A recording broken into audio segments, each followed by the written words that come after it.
So hello and welcome back to iPredict.com. Delighted to be joined by a little bit of depressed Sean Sullivan. We'll talk about that a bit more. Sean, thanks for joining us again. I know it wasn't an easy one after that result. And we've dragged another lad on board here. We have, of course, Paul Flaherty from What's the Score has joined us. We're going to look at the Hurling Championship is starting to pick up a bit of pace as well. So we'll get Paul's expertise. Paul, get it out of the way as well. How many All-Irelands? Sean will tell you rightly he's 4. I've none, and gladly so. I'm just a fruitcake in the cup here. How many for you, Ted? I have 2. I think. Geez, you put me on the spot now on that one. I have obviously the senior one, but we won a minor one there. I came on in it in 2011. So, 9 years ago. Feels like a lifetime. But, I think I have 2. There you go. So it's a fairly heavy... There's hope for you yet, Jonathan. No, osmosis, by around this expertise, I can feel the brains and the quality in the air straight away. It's been a chaotic week of championship action, really. We always knew this was going to happen sooner rather than later, particularly in football with the new format. I think we were still a little bit shocked last week when Tyrone were the team gone. Of course, this week, it's the biggest shock. I took the piss here last week as well, saying how much were Kerry going to win by. I got caught with my egg on my face. I know Pat Bland's, I've seen that WhatsApp message go around so many times for that column that he did for the Indo as well. It's a crazy one. It feels like there is a couple of things I want to talk about, but I can't really avoid it. We better for the sake of therapy here, we better let Sean let it get a bit off his chest. I know you're still prepared for some upcoming other work you have to do later on this week as well, so it might do you good to get the first wave of what the hell in the name of God happened there. I suppose, this is my first therapy session really before I haven't spoken to anybody about it, to be honest with you, or our message flying back and forth. I just look, it's always going to be a shock in the championship, Jonathan. I suppose we just didn't think it was going to be in this one.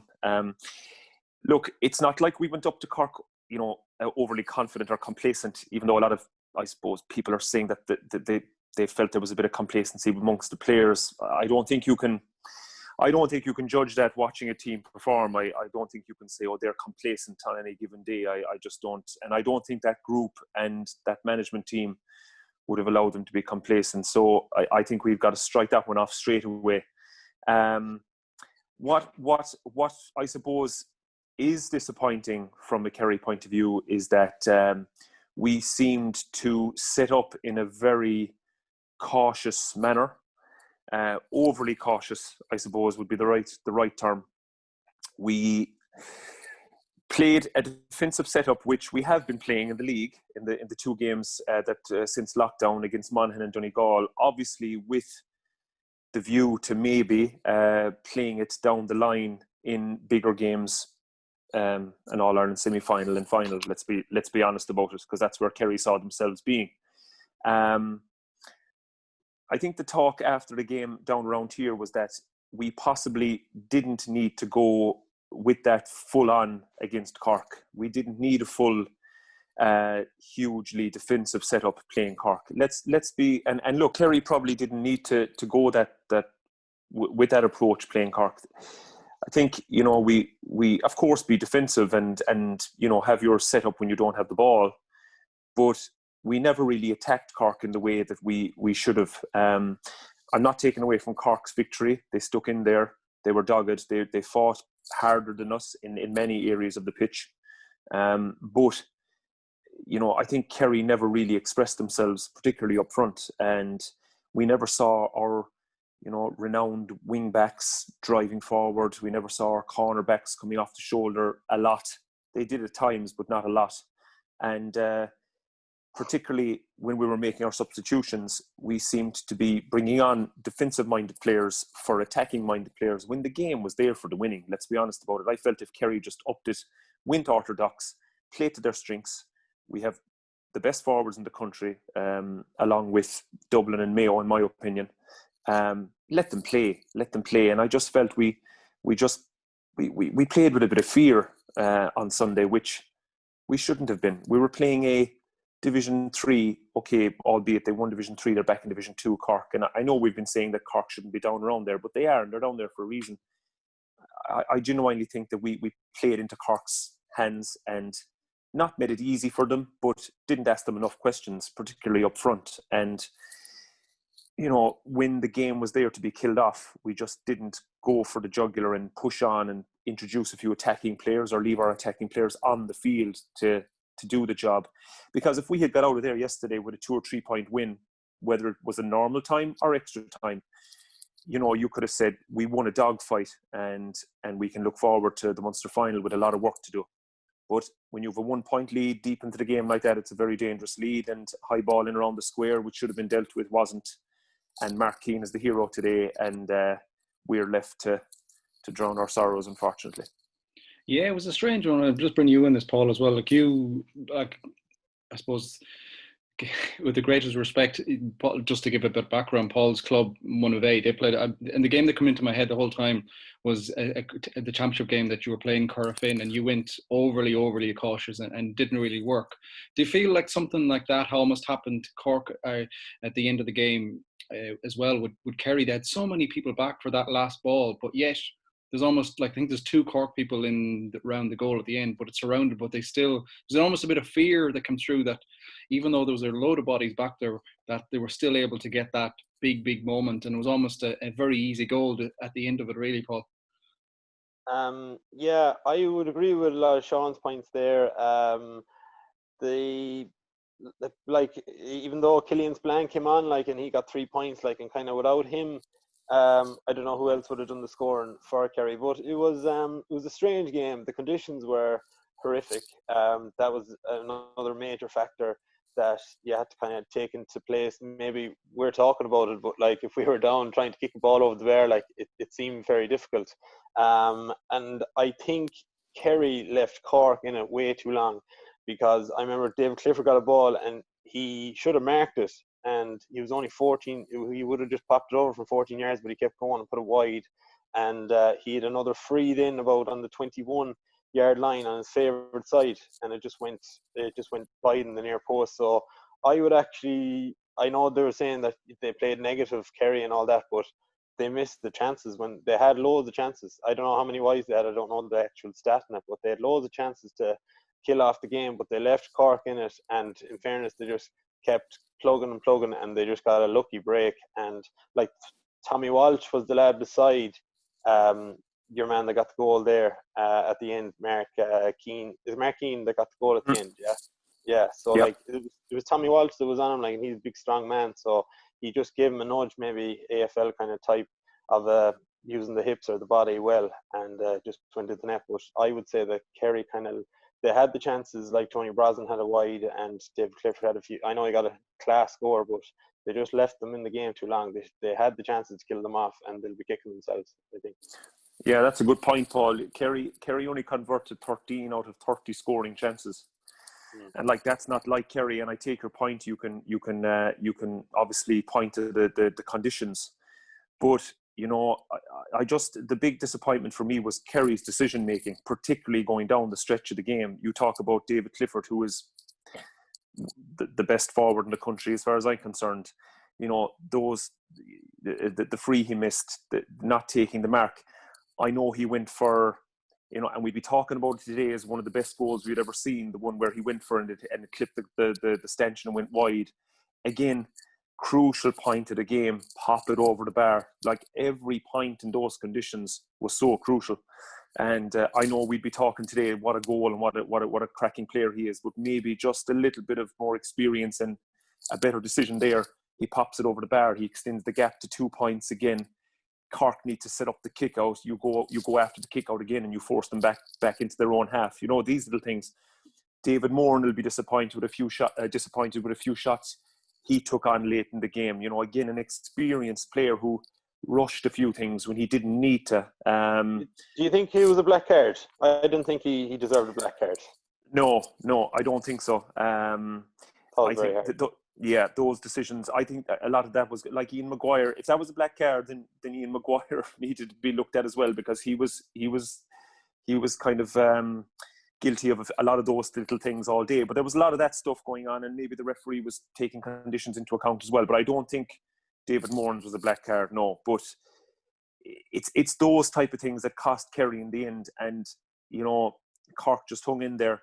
we were missing 21-yard frees. We were kicking the ball when we should have been hanging on to it. We were hanging on to it when we should have been kicking it. All things that slowly but surely build through a game. From playing, Paul, that these things, it's like you're trying so hard to put things right, but the more you try, the worse they get, and the more mistakes you make. And Cork were really gaining confidence from all those little wides and those mistakes Kerry were making. And even the defensive system Kerry had put in place in the last couple of games, a lot of it was push out on the man on the ball, push out, press the kick. We weren't doing that. By the time we were pressing Cork, they were up to our 45-yard line. And we were being forced in because of the conditions and wet ball and slippy ground. We were conceding frees. Take, for instance, Powter drew the free for Mark Collins to bring it to extra time. Cork were working seriously hard to get into a position. They weren't shooting. We just had to be patient, and we dived in and gave away a free, and that brought it to extra time. So little things like that Peter Keane will look back on and just really scratch his head. Cork got a lot of scores from Kerry turnovers as well. I think they got 1-8 off Kerry turnovers, which is fair play to Cork. They worked hard to get the ball back, but it was just sloppy on Kerry's part. But that's it. That's the way the cookie crumbles this year, unfortunately, and no second chance. So we'll have to see who'll take on the mantle now and try to stop the Dubs. Yeah, it's a result really that kind of rocked all of GAA circles to almost to the core, almost. In fact, just the nature of it, because I think everybody expected, well, it was my thoughts anyways, personally, that if any team were to get close at Kerry, I thought, or to Dublin even, I beg your pardon, it would have been Kerry, and particularly in a knockout format as well.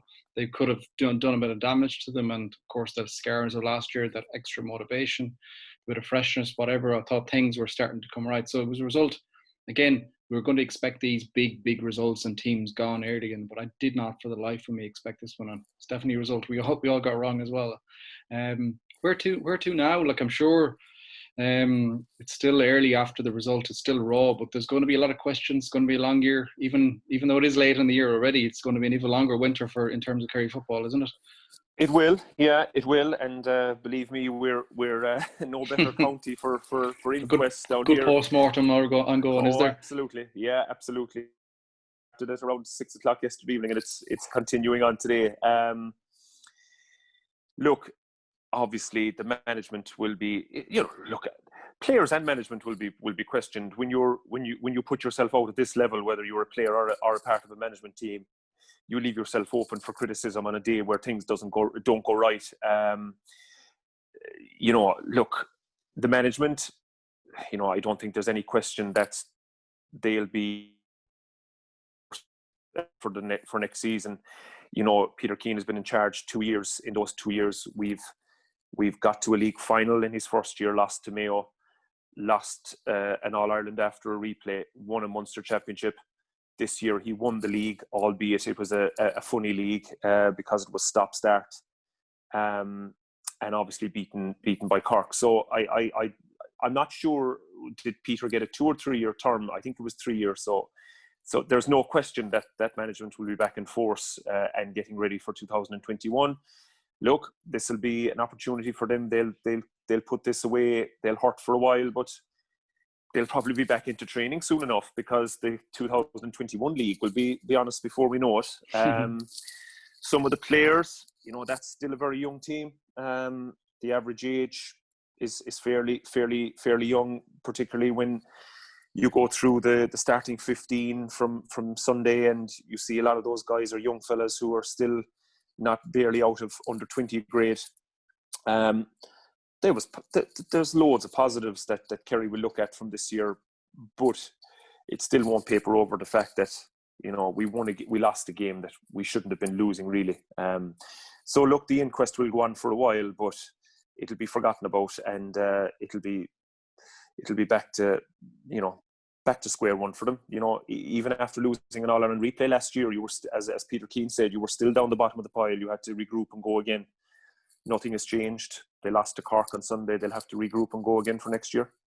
And of course, it does, Paul, add to this kind of, given the format, and I repeat, we seem to forget about it every now and again and only get reminded when the big shock. But now if you look at the way the format is, you are going to have one out of Cork, Tipperary, Galway or Mayo in the All-Ireland final. That's completely opens up things a hell of a lot, Paul, doesn't it? Can you say that again? Who? Because I didn't know that. So Galway and Mayo, and who are the other two teams? Either the two Munster teams, Cork or Tipperary. So it's Connacht versus Munster in the semi-final, and then so one of those four. So like, talk about a result that opened up things a hell of a lot. Like, all of a sudden, Galway Mayo this weekend now is, if you could make a Galway Mayo game even more important, you can argue that it is here as well. Not that you need any motivation going into that, but it's only when you say things like that out, you realise just how open things were starting off and now are. Yeah, for Kerry there, just kind of going back there, like Peter Keane was over them for a good few years, so I agree with Sean. There's no point in drastically changing a manager or doing anything, and I don't think they will. I think it'll be the same there again. They'll just regroup, and they'll probably be back pre-season in about 2-3 weeks maybe, because you've got the Alliance League in February. So I don't think there'll be much change there. They'll just be very disappointed with the result. I think it was just an off day, and they'll be back. But for the other teams there that you just said, like Galway Mayo, it's going to be a huge game this weekend. Like, obviously Mayo hammered them there about 2 or 3 weeks ago, and everyone was raving, Mayo they're going well and everything, but Pádraig Joyce won't let that happen again. There's absolutely no way he'll accept that. So they'll be out to make a point, gunning, and even now they'll fancy beating Cork. The two teams, Galway and Mayo, they'd fancy beating Cork, and they probably want to get tipped if possible. But that's going to be a very good game to look forward to. A lot of matchups. Pearse Stadium, 1:30. It's Galway, Fate Mayo. Where's Willie Joe, I suppose? Don't rule them out of making an appearance. 2020 is the year that keeps on giving. I don't want to rush too far on without just touching on that Tipperary Limerick game. Turned out to be an absolute humdinger of a game. I thought we were going for penalties with that last mark. That unfortunately, just in the wet conditions and a bit of pressure, skied wide, maybe he could have taken the score on first. It's hard to know. The mark is such a new thing as well. Tip showed a bit of fight in that one, Sean, to come back. I think they were 6 down at one stage. But that's going to give them, they're really going to fancy taking a rattle at Cork now, aren't they? They will, yeah. I didn't get to see the game, but I was following it on online, and for long stages it looked like Limerick were well in control. So I think the Tipperary manager said at half time, he said, look, we might as well go, let's die with our boots on here, lads, let's give this a real go. Conor Sweeney's score from the sideline, it'll go down as one of the greatest scores in the championship. It was absolutely outrageous, off his left foot from the left hand side, clipped it in off the post. So what a photo that is as well. You see doing the rounds, lads, that we might share it as well. It's just caught in motion. That's right. It reminded me of Maurice Fitz back in Thurles in 2001, I believe, wasn't it? Yeah. Famous game where Tommy Carr nearly took the head off Mick Hurley. That's right, Tommy. A bit of event, and geez, there were some games. You think of the crowd that were at those games and the excitement as he swung over that, because that was a strange year for Maurice as well. His toe injury, I think he had at the time, but he was struggling around to get in and out of the team. I know there was the big hullabaloo of he should be starting, he wanted to be starting, he's saying he's fit, but he had such a role as an impact sub that year. He was in and out of the team. Yeah, I was at that game in Thurles. I was at both games, but for that particular one where he got that score, I was right behind that goal, and my God, it was just it was fantastic. But Sweeney's was right up there. Just right on that level, wasn't it? Yeah. Yeah, it was just a ridiculous score. But Tipperary won't fear Cork at all. Sure, I mean, what have they got to fear? Look, I'm not taking away from Cork's win over Kerry by any means, but lads, Cork weren't great. Do you know what I mean? It's not like they blew Kerry out of the water, and it's not like and I get they're really delighted with their win, and they've been dominated by Kerry over the last 5, 6, 7, 8 years, and they're really reveling in it. But Jesus, they weren't by no means fantastic on Sunday. They did a lot right, but I just think, I think Kerry on another day would have gone at that game differently and won it, but they didn't. So fair play to Cork. But Tipperary will watch back Kerry and Cork, and they won't see a huge amount that'll scare them. Now, at the same time, Cork will look at Tipperary and think, geez, we've the beaten of these guys too. They played in division earlier in the year, didn't they? And Cork won well. So, no, that might be a lot to go off of. But that's what probably will make it a good game, because both teams won't fear each other and they'll have a real go. So, but yeah, it's a great win for Tip. I backed Tip in our prediction game. I know fellas were talking about Limerick maybe getting one up on them, but I always fancy Tip. I think they have a good set of forwards, and that they proved that on against Limerick on Saturday. Yeah, well, look, we'll quickly into next week's, because we do have to go through. It's a busy week in hurling as well, and we're going to pull you in as well, Sean, on this, given that you're going to have to jump on the hurling bandwagon. It's the only thing you've left now down there. It's going to be a long winter. Either that or you go out in the wet trying to find fungi, I think, as Tomás O'Shea tweeted after the game there. Just to quickly, of course, the Kerry talk, no doubt, as understandably so, taken over. But just I'll quickly brush on a few things over that I'd scribbled down over the weekend, just to make sure that they get mentioned. I think the Dubs are on fire again. Kilkenny looks in that quarterback role. It's like the more things change, the more things stay the same, really, for Dublin. It is against a very packed and dogged Westmeath unit, but he looks a class act in that quarterback role. It's not often you see hat-tricks in games as well. Morris for Meath on his debut, I think 3-4 is some score, and I know Meath racked up a hell of a score in that game, but that's still some shooting, 2 penalties as well. So he's ready for it if Meath are pushed if they are pushed and they go to a penalty shootout. Potentially, of course, they play Kildare next week as well. What else?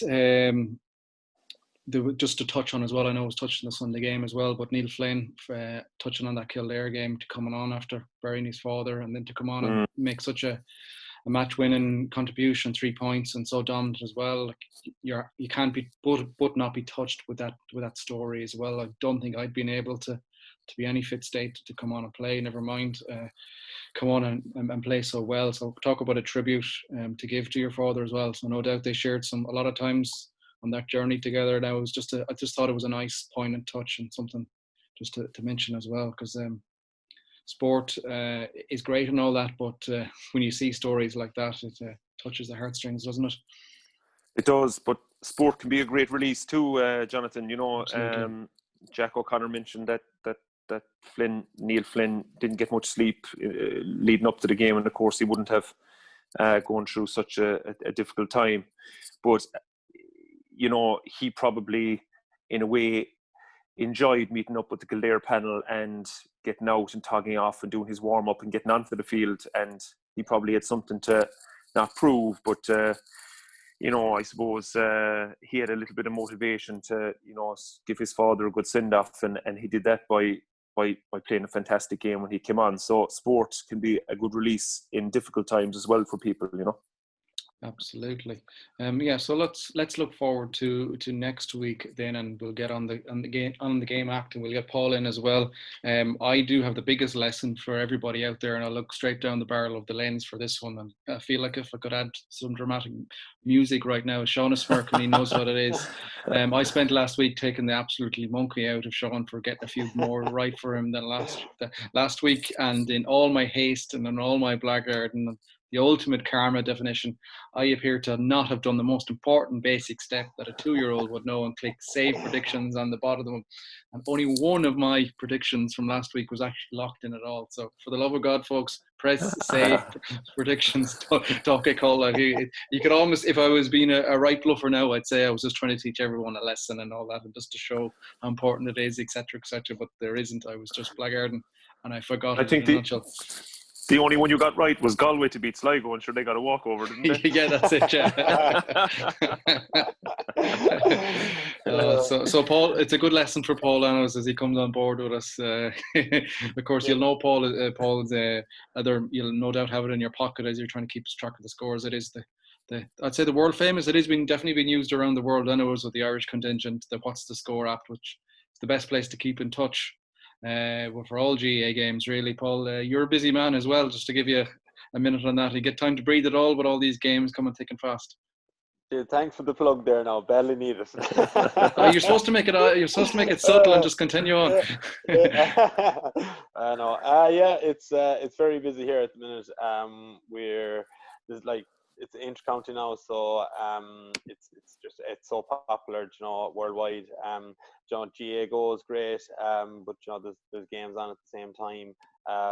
There at the weekend, you know, like Cavan were playing Antrim, Limerick versus Tip, and forget who else is playing there at the same time on Saturday, round 1 or half 1. So yeah, it's definitely busy and it's growing all the time, which is great. And yeah, we're just looking forward now to the next few weeks, as there's going to be a lot of interesting games coming up in every kind of division in the hurling and the football. And even like you talk about Kerry there, they're playing Antrim in the Joe McDonagh this weekend, I think. So like it's all the divisions as well are getting to the kind of the serious stages, and yeah, it's great to have it. It's great to have it. Thank God it didn't get cancelled, or it didn't you know, it was postponed or anything. So it's just great to have it for the winter.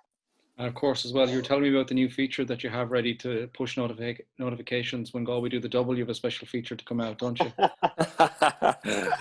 I do, yeah. Was I not supposed to say that yet? Ready? I wasn't. No, sorry, my bad. Yeah. It's coming out soon now. It's coming out soon. Yeah. Coming out soon. Very good, very good. Well, sure, you have to celebrate such a big achievement like that. So let's get into it. I'll pull up the fixtures here and we'll look into next week.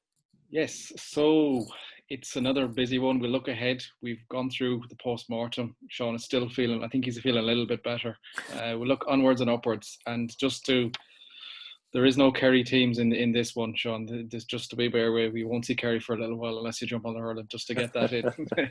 Get that in. Let's have a look forward now to this weekend. It is, of course, it's another busy one. We do have a couple of provisional finals on this weekend as well. So let's look at the football first. So we bring them up here, and I'll make sure to click that button at the bottom, save predictions. I'll probably say that a good bit. So let's head up the road up to Ulster. Donegal versus Armagh, a juicy one, a really juicy one. I'll start it off here. I don't think this is going to be as close as many people make out. I assume Donegal are heavy enough favourites, but I think McGeeney with Armagh has a bit of a sting in his tail. I'll probably still lean towards Donegal, but I think this is another one that could go all the way, and I just have it. Wouldn't be surprised at all if there's a shock this weekend. I think this is where it could be. Thinking about this one a lot, but back and forth. I am going to continue with Donegal just about, but I think Armagh are going to give them one hell of a run for their money. What do you guys think, folks? Paul. Yeah, I jump in there. Yeah, I probably definitely agree with you. I think, and I'm looking towards Down and Cavan as well, like in the other semi, and like Armagh be looking at this like this is basically an Ulster final. Like, because if you get over Donegal, you would probably be favourites going into Down or Cavan. Like, so Armagh are going to go all guns blazing. I think it's going to be very, very tight. Donegal, as they did against Tyrone, now it was a bad day. A lot of their other players stood up, not like Michael Murphy, like Michael Langan and other kind of fringe players that are coming on. They really stepped it up. So a lot of people are tipping them for like to be the next team to Dublin, because obviously Kerry are out, unfortunately, Sean. But yeah, I think had to get that in, didn't you? Yeah, I did. Yeah, we might as well just keep sticking it to them anyway. But I think this is all going in the bank, lads. This is all going in the bank. Be careful here, Paul. Next week is coming. So yeah, I do think Donegal are just about to. They'll win it, I think, but it's going to be the minimum. I think Armagh will definitely have a sting in their tail, and I wouldn't say Donegal are going to win by much. Sean, what's your thoughts on it? Yeah, I think I get where you're coming from. I definitely think McGeeney is making strides with this Armagh group. They're a group in development. He's only had them now. This is his second season. So definitely he is improving them. I just think that Donegal are much further down the road, and they're an excellent outfit, Donegal. They can play the game any way you want to play it. If you want to play it defensively, they'll set up defensively, they'll match you. If you want to play open football, they'll do that as well. Yeah, they weren't fantastic against Tyrone, but they still had enough. They just have real experience with the likes of Neil McGee, Ryan McHugh, Michael Murphy, and Paul, I get you 100%. They weren't at their best against Tyrone, and they needed the likes of, as you said, Langan and Thompson at their wing forwards were excellent, I thought. But rode a lot more than Armagh, and because they're tough and they're dogged and they have the McGeaney factor and they've got good forwards from midfield up. I think Armagh can match most teams in Ulster, but I just don't think they'll have enough to match Donegal. And even though I don't think it'll be all one-way traffic, I think Donegal will just be too powerful and too cute for Armagh, and I could see them winning by maybe 5 or 6 in the end. I just think they'll have too much for them. You're locking in Donegal then, Sean, are you then? Donegal for me as well, yeah. Okay, that's 2 of us. Paul, where's your vote going? Are you going 3 in a row? I like the underdog, but I don't think this underdog is going to be good enough. I think Donegal, yeah. I'll go with Donegal. It's a Saturday afternoon game, 1:15, throw in Breffni Park. And it's a game that's available to watch on the Sky Mix channel. So, Sean, you'll get to listen to Peter Canavan talking about tackling again. Great, can't wait. Looking forward to that. I was hoping to push you a bit more on that. The poker face is on here. I just it really irked me on. It was in his build up to Dublin and Westmeath on Saturday evening, and he was doing his analysis on Dublin forwards working hard for their team and tackling in inverted commas, and he showed a clip of a Kerry game from a few years ago in Croke Park where Kerry were on the attack looking to get an equalising score, and Dublin players just absolutely manhandling and mauling Kerry players off the ball down to the ground. And he was, in so many words, he was condoning this as brilliant tackling and defensive play from the Dublin forwards. I mean, my 7-year-old was watching it with me, and he wouldn't have a big interest in football as of yet. But if that's what we're going to be showing our young fellas and girls around the country, that this manhandling and pulling fellas down to the ground is the way to go, then I fear for our game, to be honest with you. I certainly wouldn't be. And I've coached teams and currently coaching teams, and it's one thing I would never task a young player to do is pull somebody down, no matter what's at stake. If you're good enough to track your man back the field and physically match pace and strength, then do it. Don't take the cowardly way out. And then for somebody like Peter Canavan, who's so respected in the game, a fantastic footballer, I was a huge fan of his, to be nearly promoting that as good tackling and good, a good thing to do for your team. I didn't like it. And I wasn't the only one on social media who called it out, but it left a sour taste in my sure we definitely needed highlighted. If he wanted to highlight it, he should have been highlighting that it's wrong, and he should have been highlighting officials weren't picking the ref. Okay, he might have had his back to it, but there's linesmen and umpires as well on the field who could have pointed it out. But anyway, it's in the history books now. I, for one, I'm totally shocked and completely surprised that a Tyrone person might condone cynical foul play. Never would say that. I never would see that coming, would you?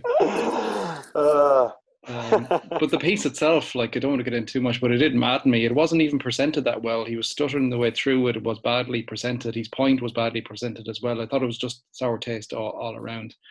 I didn't want to come out with it, but now that you're just listening to you there, I think it's important that you said, particularly for the younger people involved in the game and trying to coach. I think Gaelic football isn't as strong a position as a lot of people make out it is. It's a native. I think both sports are in kind of at a crossroads, really. You look at hurling as well. It turned out to be a basketball game where you're just pinging points left, right, and centre, quick puck outs, ball being lashed over the bar from 60, 70 yards out. Plus, great skill and all that. But as a spectacle, I think it's think it's starting to become a little bit monotonous. And the same with Gaelic football, it's turned into times into a rugby league running campaigns and drills. So to be promoting that and everybody watching it as a good part of the game did leave a very bad taste. And like you as well, he's a player that I would have totally admired growing up. I was in awe of him, some of the battles that he had over the years. But to see that and almost gleefully kind of maybe the Kerry bias is kind of still there when he's not playing anymore. It seemed like there's a little bit of edge. I'm not sure would he promoting it if Dublin were on the receiving end of it or whatever, but I thought it was bad taste all around. I repeat, I didn't want to go talking about it. You pushed the nerve there, Sean. let's talk about look forward and the second one. I think we ranted enough there. So we're all going for a Donegal clean sweep. Fancy that Donegal will make the Ulster final. Let's look at the next one. It's a trip back to the game that we touched on recently. We talked about the hat trick from Morris for Meath, and they had a great victory, rocked up the lights really against Wicklow. Kildare had a good victory over John Mahon's Offaly as well. Now they get to play each other this weekend. Again, I have to say it's a game I'm a little bit unsure about. I've gone first last time, so I'm gonna keep one of you guys going. We'll put the pressure on Paul being the newbie here. Who do you fancy in this one? Do you think Meath will continue that high scoring run, or will Kildare push on after that victory over Offaly? It's a very 50-50, and it's a great game to be looking forward to. Meath, they were saying, I think this Jordan Morris is his first year kind of on the panel there, but he seems to be doing untold, as a Kerry man would say. So yeah, he's doing very well. But Kildare, like the Jack O'Connor, sure, couldn't have a better manager over them there. So it's going to be 50-50. If I had to pick one, I think Meath are going to win, and I don't know who's favourites or who's not, but Meath just after that victory, and I think Meath played Dublin there earlier on, and I know it was only a league match, and about 2 weeks ago or 3 weeks ago it was only a league match, but they did show signs of good kind of attack and play, and like Andy there, the manager McEntee, like he will be all guns blazing there for that kind of neighbouring game there between Meath and Kildare. So I'm just going to go slightly. I'd actually say Meath by 3 points. I think they're going to do it. There we go. It's Paul's given even the score, and that's how confident he is. 1 o'clock on Sunday in Croker, and it's a game that's on the RT News now. Sean, when you're watching on News now, are you going to back up Paul here? Do you fancy Meath, or do you fancy your county man to continue? No, I'm going to go with Jack to win this one. I think it could be the game of the weekend. Definitely two teams who there's probably hardly anything between them. Meath obviously had a disappointing Division 1 campaign, but I saw them down in Killarney against Kerry back before the lockdown came in, and even though they were beaten on the day, I saw a lot of things that impressed me about them. And to follow up on Paul's point, they played very well against Dublin in their first game back in Parnell Park, really put it up to Dublin in that first league game back, and showed great character to draw with Monaghan, wasn't it, in the last game? So they ended up getting a point out of their league campaign. Obviously shot the lights out against Wicklow. This Jordan Morris is grabbing the headlines. But Jack O'Connor is a very shrewd man, and I played for a long time under him, and he will have his all you Kerry lads are shrewd. we weren't on Sunday, were we? But he'll have his homework done on Meath, and Jack will listen. There's no way Meath will be putting up a score like they did the last day. Jack will turn this into a nice tight affair. He's well used to putting teams out in Croke Park. Kildare played pretty well, even though it was scrappy enough at times against Offaly, but he'll be waiting in the long grass for Meath, and I think they'll just do enough to come out the right side of a tight affair. So I'd plump for Kildare on that one. So you're giving me the cast and vote then, is that what you're really saying? I'll pull them up here now. Yeah, it can go either way. Meath played a very not all-out attack total football, but they did bomb forward from all angles in their victory. And I know you can make the argument that they were playing against a lesser opposition. Wicklow, unfortunately, without that crowd at Ockram, never really got going. It's a tough one. I can see both points. I'll lean towards Meath just about. I just think the bit of scoring form that they're in and the tactical, with the shrewdness that they showed, but Kildare are in good form as well, so it could go either way, but I'll just slightly edge towards Meath. The Galway boys sticking together again. Yeah, that's it. Yeah. Well, I hope I stick together later on when we're speaking about the next one. You talked about game of the weekend or whatever, but for me, and we're highly biased here, and I certainly am, and it was the Connacht final, Galway versus Mayo, 1:30 on Sunday. Game of the weekend. Where else would you want to be? Yeah, it's it's as you said, Jonathan. It takes on Connacht final is important anyway, but it just takes on huge significance now because there's a clear path to an All-Ireland final here for whichever team wants to win this on Sunday. I didn't realise Galway were at home actually, and I know obviously with no crowds, it's not a huge factor, but at the same time, clear stadium. Paul made a great point earlier as well. Pádraig Joyce, he'll when that Galway team went into their huddle after that hammering they got from Mayo a few weeks ago, you can be sure and certain that they walked out of there with that in the back of their minds, and they knew they'd meet Mayo again along the lines. Now, obviously, they got the walkover from Sligo, so their preparation hasn't been great going in, whereas Mayo have had an easy win over Leitrim, but a good old battle against Roscommon, even though Roscommon were poor. I was expecting a lot more out of Roscommon, but Mayo did what they had to do. He'll probably inform me. I'm not sure how the injury table is in Galway. I presume Comer is definitely out. Shane Walsh seems okay. He came on against Dublin in the league match, and I presume he would have been togging out against Sligo. So that's obviously a huge bonus to them. Look, I suppose the fact that I'm on with two Galway men, I have to be careful. There we go. Oh no! I thought he's going to be nice, but there's a sting in the tail here now. I just think because of the way both teams are going into it, I think Mayo will probably have that advantage of the games under their belt, and there seems to be something about them this year, Mayo, and they'll. Obviously, look, sport is cruel, as we found out on Sunday, but it just seems to be the one year that there's no supporters allowed into the bloody stadiums. Mayo will probably go and win the All-Ireland, but I think they'll probably just have enough. Comer's a huge loss for Galway, as far as I'm concerned, particularly this time of the year. He's an absolute horse of a man, and he would have thrived in these conditions, particularly if you need an out ball and you need a ball winner, which I think Galway lack at times inside. So I just feel that Mayo have had more competitive games to work on what they want to do, and they probably will just have enough for Galway, I think, to lift is it the Nestor Cup? Am I right? No, is that Nestor wrong? Cup, Nestor no, Cup, that might be wrong. Is it? Nestor Cup, it is indeed, yeah. Nestor. Is the kind of, yeah.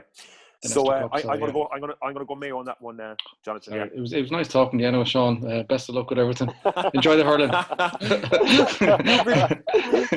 You've spent the last 45 minutes taking the piss out of me. What do you think I was going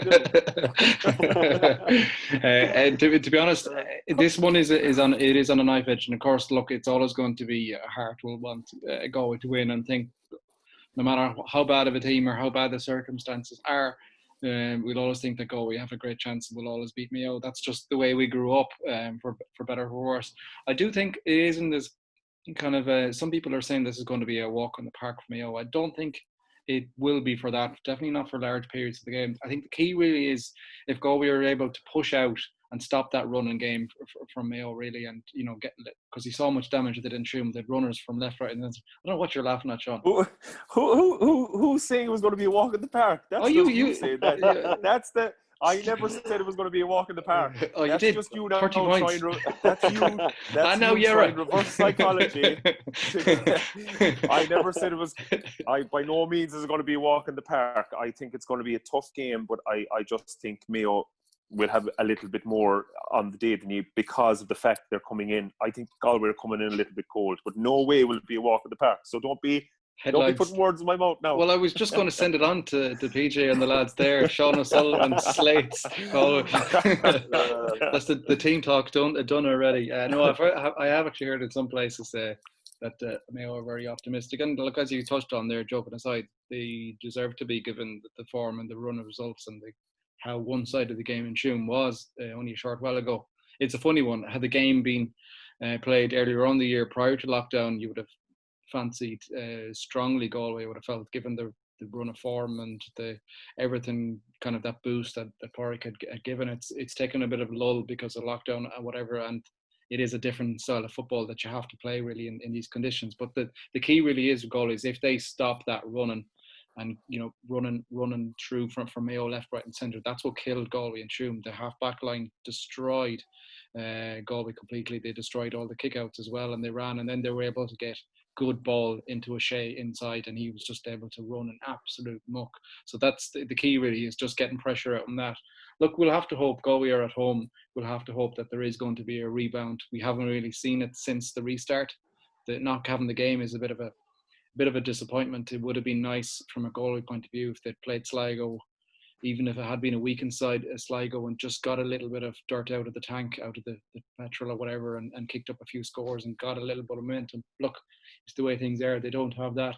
I think not that they'll need any motivation, but to look around, there is going to be a spark. Pádraig Joyce is a serious man manager and a people manager as well. He will get these guys rocking as well James Horan as well, of course. But look, this is head hard one really for me. I'm going to let my heart dictate to me here, of course. And look, I wouldn't let in the door at home if I predicted a Mayo victory. So, I don't even know why I'm still talking about this really. Paul, can you rescue me out of my strong patriotism here? I don't think you will you? No, no, I won't. But Galway not having a match now is a huge factor. Does Pádraig Joyce, let's say there was such a big break, does he know his best 15? And as you said there with the injuries, who are they going to bring in and who's the correct kind of person for the role? So they would have learned a lot about the Mayo game there a few weeks ago with the hammering they got, and they will be all guns blazing. I don't think when Galway did hammer Galway, or when Mayo did hammer Galway, Mark Moran got 1-2 and he got the headlights, but I don't think he was playing against Roscommon. Now, you correct me if I'm wrong. No, he did start, yeah. No, so that just goes to show the strength and depth of Mayo, that they can just bring in other lads. I know Tommy Conroy is doing very well there, so they're not.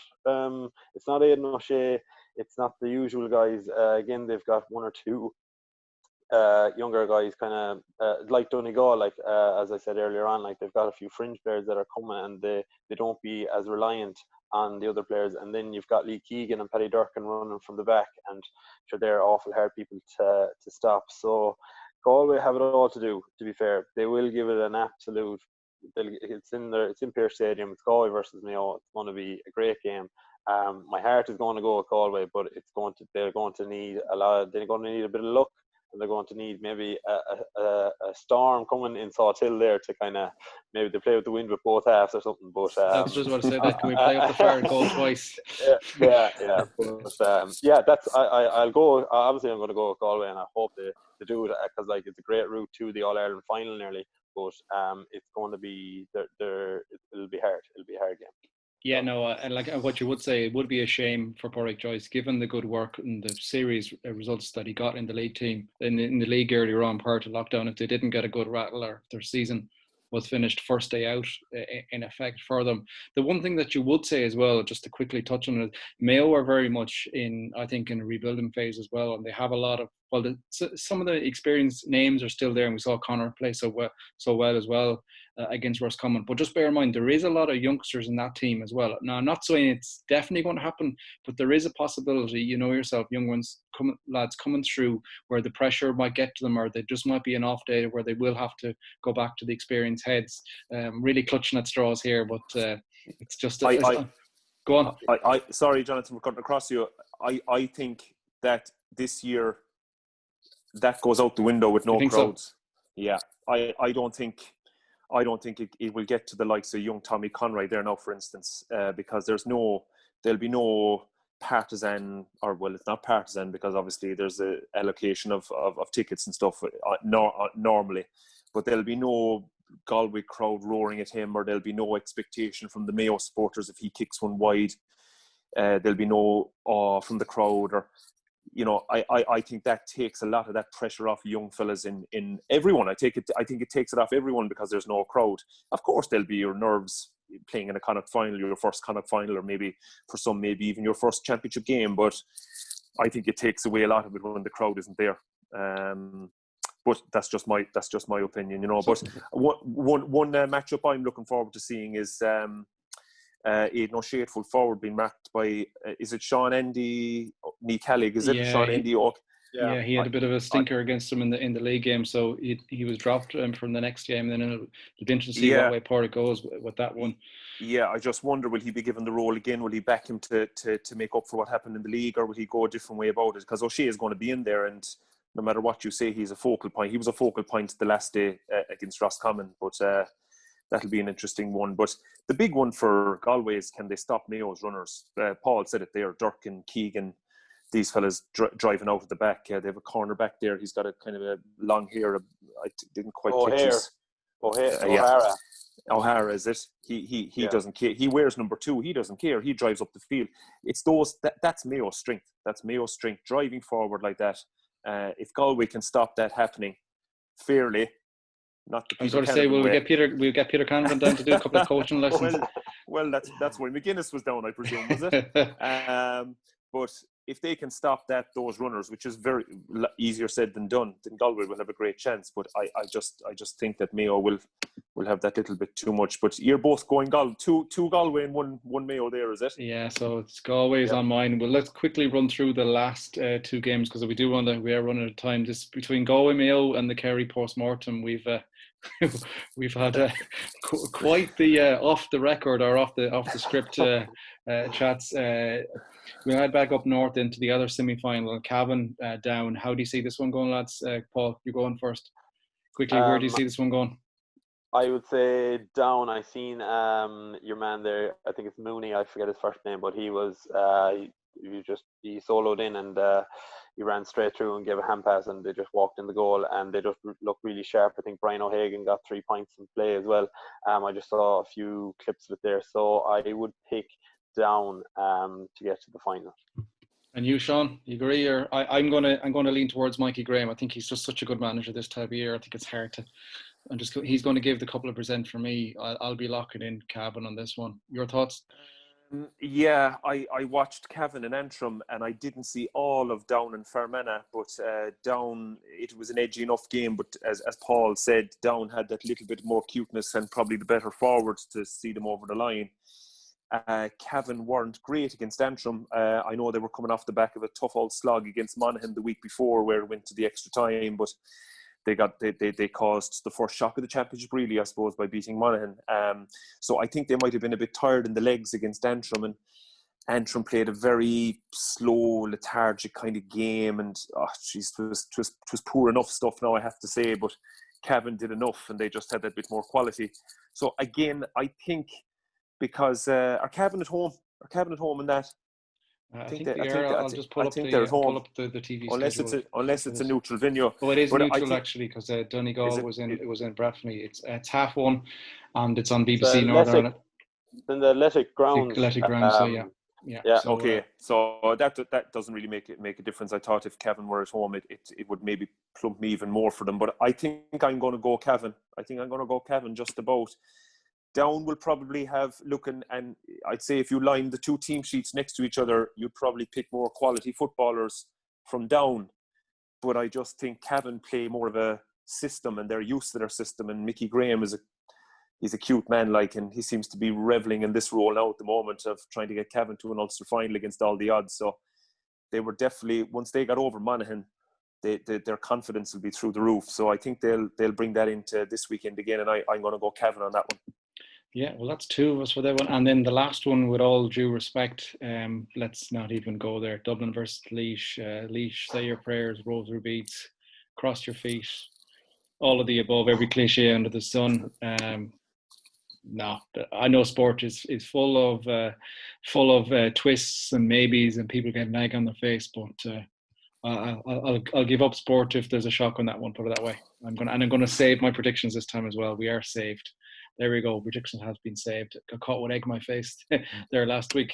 If either of you anything to say after me just tearing poor Leash apart there? Kerry man, they're going to come together again, are they, for a split second? Look, I hope, I genuinely hope, because I know Micheál Quirk very well. We played together, and he's a great guy and a very, very good coach. Did very good things with development squads down here, getting the whole system down here sorted out, in terms of our squads, and works very hard with the county board and took on the role in Laois. So I really hope for his sake that. Are you gone, Jonathan? No, I'm still here. Oh, you're there. You wish he was gone. I wish I was gone. Go on, say everything about me. Jeez, did you see his shirt, Paul? That's all you're going to slag me about. It'll be an easy one.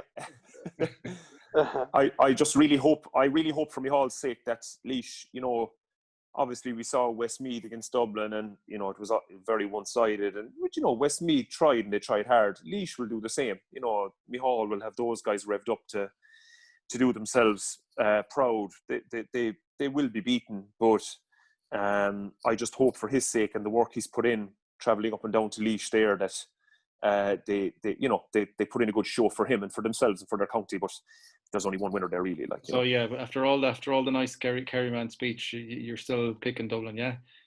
I'm going. I'll be locking in Dublin on that one. That's probably the longest contradictory answer ever. Right, come on. We're running out of time again. These between Kerry man sticking together, Kerry postmortems, Galway patriotism. Kerry Manny in the middle trying to referee a Galway patriotism battle. It's been dragged out left, right, and centre.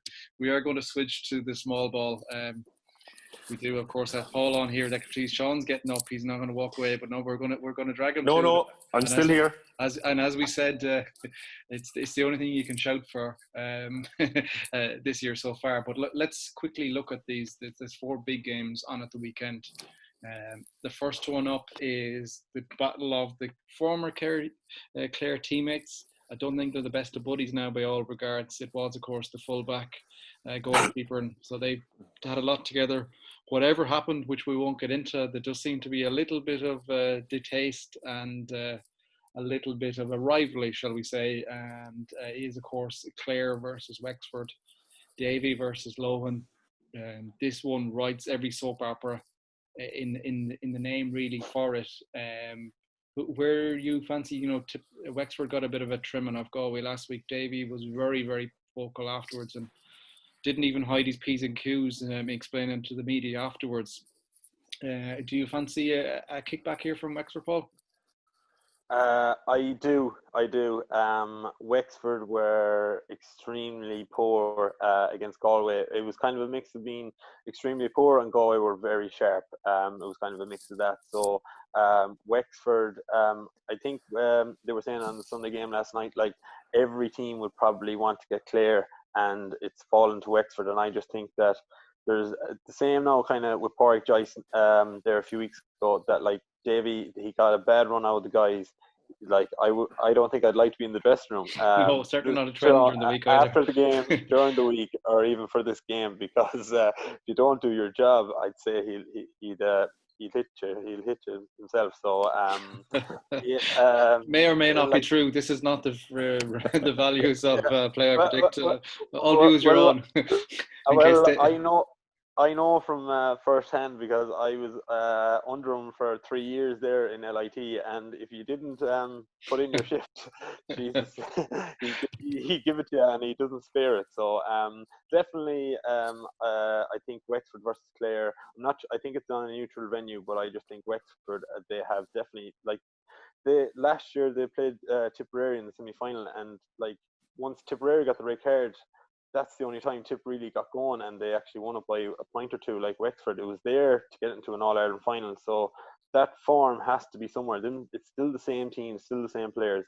So and I seen Clare there against Laois. David McInerney got a red card, so I'm not sure if he's suspended. I'm not sure what it was. I doubt I'm sure they'll appeal it and he'll get rescinded. But Clare, Tony Kelly is the main man. They just need it, like Aaron Shanahan and a few others to stand up. But I think Wexford they will have a bit more to give. So I'm going to go with Wexford in that one. Yeah, I'll be joining you on that one, Paul. I'll pull up my predictions now. Actually, here on this one, I'll be doing the same. I think Wexford just have a bit of a kickback from them. I think it'll be potentially tight enough, but I am going for Wexford over here. You, Sean, we'll keep it brief, which because I don't want to put you under pressure. Who do you call it? One name. Who do you think? Yeah, I'd go Wexford simply from the point that, as you said, Davy was just reading his interviews or listening to his interviews after the game against Galway. He was just absolutely disgusted with. He said his team lacked fight, which you never hear from a Davy Fitzgerald team. Now on the same day, Galway were excellent, so not taking away from their win. I think Tony Kelly. I watched a lot of the game against Limerick, and Kelly was a one-man show, really. So he'll obviously need shutting down. But I think Wexford will try and right the wrongs from the Galway game, and they should have enough for Clare. Yeah. Cool. Well, it's a clean slate there all around for all three of us. Okay, then on to the next one. It's another team looking out for the double, and we'll go easy on Sean on this one. We've given enough of a ribbon. I'll come to you straight, Paul, and at least might try and keep it straight face as we try and say there's enough of a ribbon, and you do burst out laughing straight away. Cork and Tip.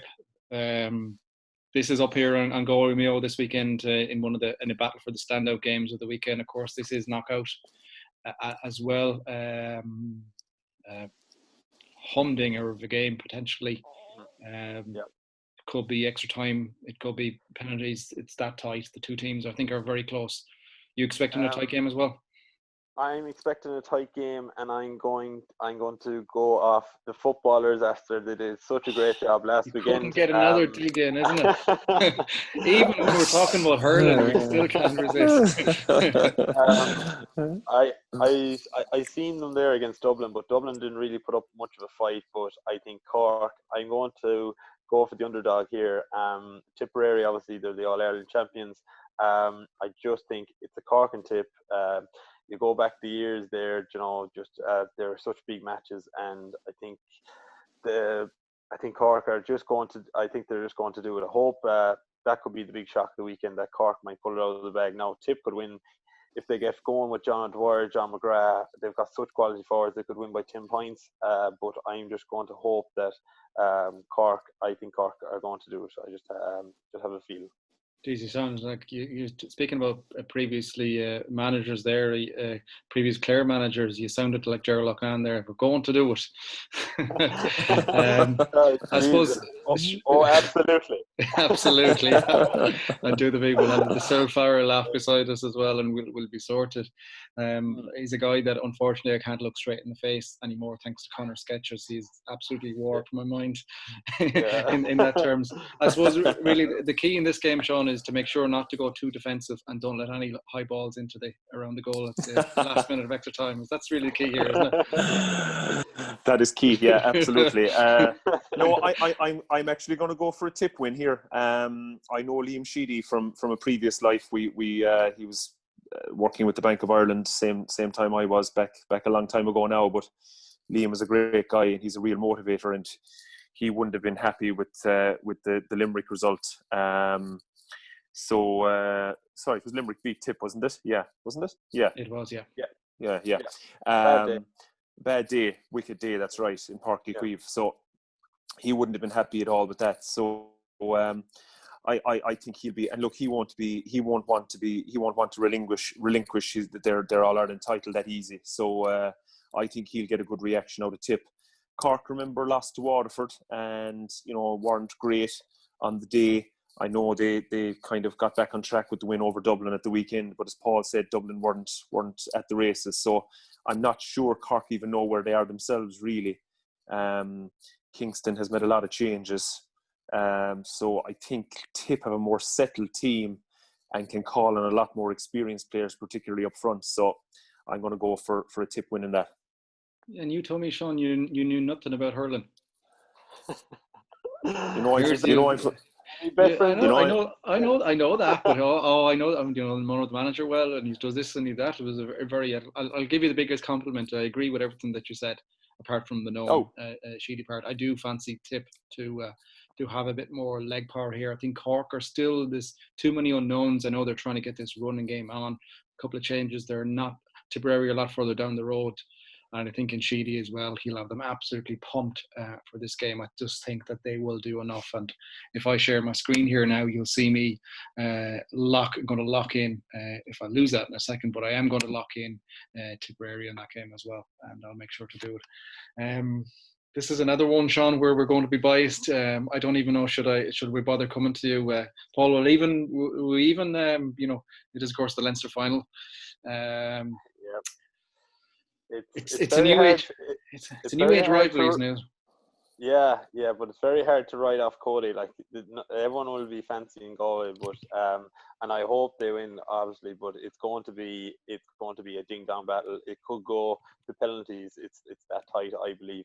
I think Galway they were unreal against Wexford, and they played in Croke Park now, which is great, and all the Leinster matches are in Croke Park. So and they've got like Concannon is coming to the fore, like Shane Cooney, Fintan Burke, hopefully he'll be able to play, and then you've got the Conor Whelan, Joe Canning. There's loads more in a lot of them as well. So I will be going for Galway, but it will not be easy. It'll be a pure ding dong battle. Yeah, and I think there's probably an element of the Wexford result that Wexford were just a bit off, and we saw the reaction to Davy as well, just how furious he was about them being off the pace as well. So I think that scoreline maybe flattered Galway to a certain extent, because I know coming into it that I personally would thought that they would do enough to beat Wexford, but I wasn't overly optimistic coming into it at the same time. I thought there was going to be a swing back for Wexford. What you would say, it's a massive game for Shane O'Neill, really. This is a rebuilding journey, whether we like to describe it as that or not. And there was a couple of factors that are just made his management reign so far a little bit difficult. He didn't come in till late in the year. There was a lot of turmoil in the camp over Christmas into the new year, just with the manager leaving and all the circumstances, as they all seems to be with Galway. But you'd hope that Galway have enough of firepower. Conor Cooney, I think, is Conor Whelan, even Cooney as well back, Joseph Cooney back as well. But Conor Whelan, I think, is one of these players is going to be absolutely key here. We saw him shoot the lights out against Wexford. He's really settled into this. He's been around now a couple of years, but he looks like he's really settling into it, and has almost become the go-to forward, definitely in terms of primary ball in over the top. So how Kilkenny will have to react, no doubt Cody will be. We've seen him, everybody talks about being such a man manager and all that, but tactically he's brilliant as well, and we've seen that with his teams over the year. I'm rambling a bit, but I will edge towards Galway, but I wouldn't be surprised if Kilkenny win at the same time, that sort of way. I think this is a very close game. Sean, as the neutral in the camp, can you split us down the middle and go for a catter? Will you keep No, I went against you in the Connacht final going for Mayo, so I suppose I better stay on your right side and go Galway on this one. Listen, I'm not going to sit here and say that I saw a lot of the Leinster hurling. Galway were obviously slick and beat a poor Wexford team, and you mentioned they have some very good players, particularly up front, Jonathan. Kilkenny beat Dublin, was it? Did they beat Dublin in the first round? Dublin had a bit of a rally at the end as well, just to kind of make that game exciting. Yeah. Look, TJ Reid is still obviously, pulling the strings there for Kilkenny. What a fantastic servant he's been, and still a top hurler, so he's obviously going to be a focal point for them. So how Galway will handle him, you probably know more than me on that. Who would pick him up primarily, do you think? It depends really. Like, we still don't know where TJ is going to play. We've seen him float around in a typical Cody team. He's played a lot at midfield, so if he is, you wouldn't be surprised. I'd say the likes of Pádraig Mannion. Paul will know a lot better than me now, but I thought someone like Pádraig Mannion might go on him. We've seen him move from the half back line out to the middle. Might pick him up. It's like someone like Joseph Cooney as well. If he plays, you wouldn't be surprised either, would you, Paul? No, definitely not. I know Joe Cooney did a men marking job there on, I think it was someone there for Wexford there last weekend, and then Garage Mack was on Lee Chin. So I would love to see Di work, actually, if he was fit, on TJ Reid. That'll be a battle.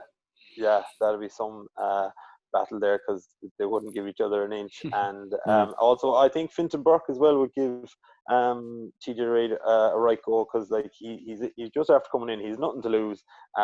Maybe just throw him in for the first 10 minutes and just say, here, just give a stick here and don't hold back.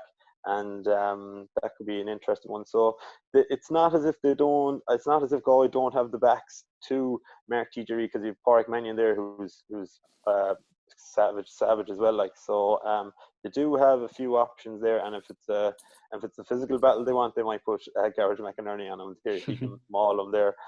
So yeah, but like Colin Fennelly will need watching. Owen Cody is after coming in there, and he did very well there against Dublin. And like I think Richie Hogan came on as well. So Kilkenny do have a bench. They have firepower as well. So it's going to be a great game, and I definitely will be hoping Galway will just get over the line. And yeah, definitely. I'll go with you, lads. I'll take your word. I'll take your word for it. I'll go Galway on that one as well. That is, of course, Quarterbest 6 on Saturday evening in Croker, and it's on RT as well. So extra time if necessary. They tell me here. Don't be surprised if extra time is necessary, because I think these two teams have the potential, because they've so many long range shooters on either side as well. You don't be surprised if both teams go a little bit more defensive, and there is a lot of long range scores, so it could be a bit for tip to tap for that. I think this could be a high scoring, very tight affair. But sure, look, we're biased here as well. I'm going to lock in. I didn't put in tip from the last time. I'll put tip in there now, and I'll put Galway in as well. And yeah, we'll see where we're going on that one. We've dragged the Kerry man alongside us. I think the battle power and the pulling power is doing well. Sean O'Neill will be so proud of us.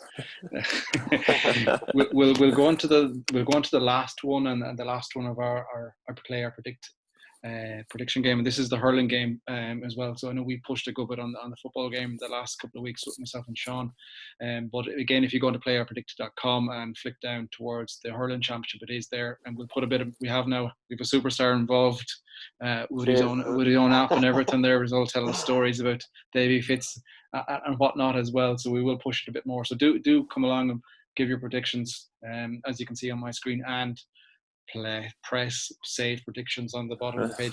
Don't be that guy. So we'll be interested to see how Paul gets on his debut. Sure, we'll fire over to you for the last one then, Paul. Limerick Waterford. Yeah, I think I know where this one is going. I think I know where you're going to go as well. The last in the football competition, the last one was a game we brushed over. The Kerry man put his my Kerry fellow Kerry man and former teammate was good and put in a bit of a line for Laois there as well. It doesn't feel as strong as that, but it's definitely on the same lines, and I think all three of us will, not to preempt you, will go for Limerick in this one. Yeah, I'll definitely go for Limerick. They just have strength and depth. I know they played Tip and it was a bad day and everything, but they still scored was it 120 something maybe, or I can't remember, but like in bad conditions, that was just unreal. And yeah, I'll definitely be going for Limerick to beat Waterford. Even though Liam Cahill is doing a great job down Waterford, I'm still going to go with Limerick. Yeah, look, Sean, your thoughts? Are you going to go with Limerick as well? You'd have to go Limerick, yeah. I mean, they're just phenomenal. They're All-Ireland champions elect. As far as I'm concerned, it's if you're going to win it, you're going to have to beat Limerick. It's as simple as that.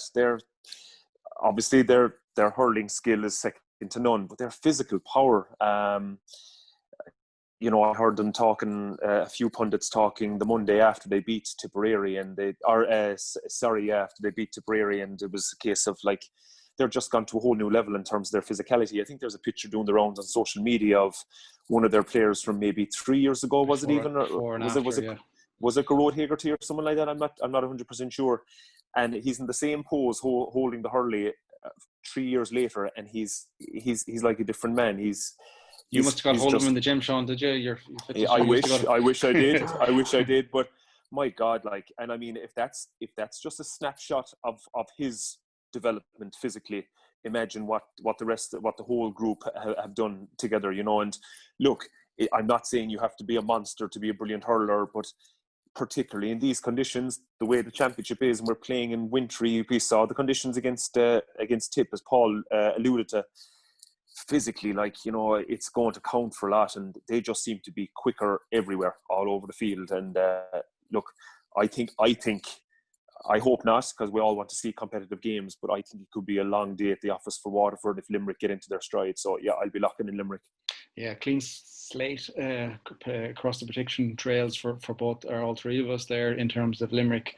That's it. We've gone on a bit longer, but there's been a lot to talk about this week, hasn't there, Sean? There has, lads, and I want to thank you for having me. Do you feel better? I do. I feel a weight has been lifted off my shoulders. That's good to hear. Thanks for having me. And you know, it's as that old ad said, it's good to talk.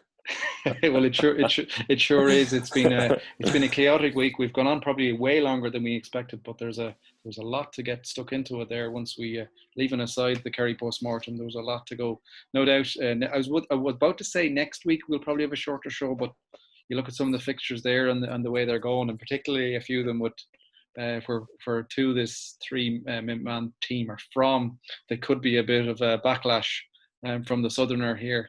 He's even has that smirk on his face. He's not even denied it. Sean and Paul, thank you so much for joining us. Don't forget, do play along. We'll have a bit of crack with it as well. Both games are available there, the football and the hurling championship.